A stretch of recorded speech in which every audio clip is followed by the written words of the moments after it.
play was called 76 Max Union Y Sale. And what that says in the simplest form is I'm running a post on the outside.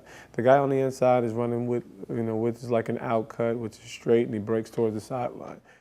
So I'm running my post, deep post, and I'm really not even in the read.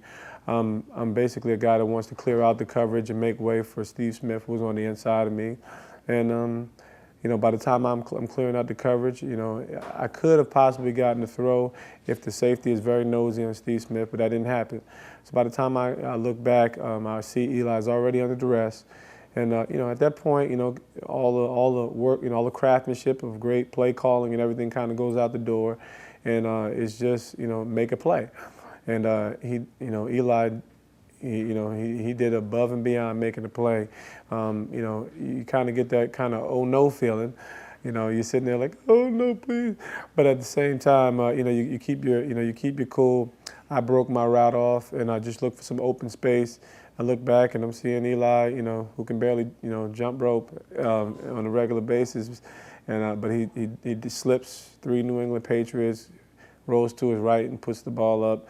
As I saw the ball in the air, you just, obviously it's kind of like that Chariots of Fire thing. It's like dun dun dun dun, and and you obviously you just want to measure it up, put yourself in the best position to go up high and catch the ball. That's kind of what you've been taught.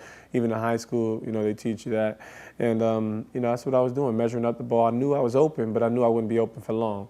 So I didn't know, I didn't know where they were coming from, or who would be there. But I was expecting contact, so just went up. I actually touched my hands first. And, but almost as soon as it touched my hand, Rodney Harrison came through and moved the ball out. So it could have been a very easy catch if it wasn't for Rodney. But he got a job to do. So, but, with the grace of God, I ended up securing the ball on my helmet, on the back of my helmet, and if you don't realize it, it's a round ball on a round helmet, which really makes no sense. And that's why I always give Jesus Christ the credit for allowing me to be a part of such a history-making event. Yes, the ring, the bling, the bling.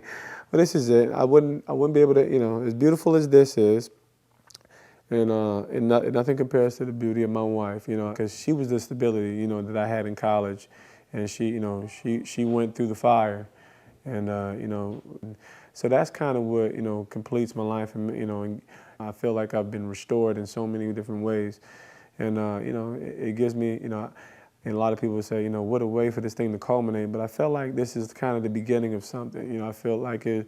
I didn't feel like the Super Bowl win was culminating. I felt like it was starting something. And everything that happened this year has been the start of something new and something fresh that's going to take place in our lives and the life of so many people.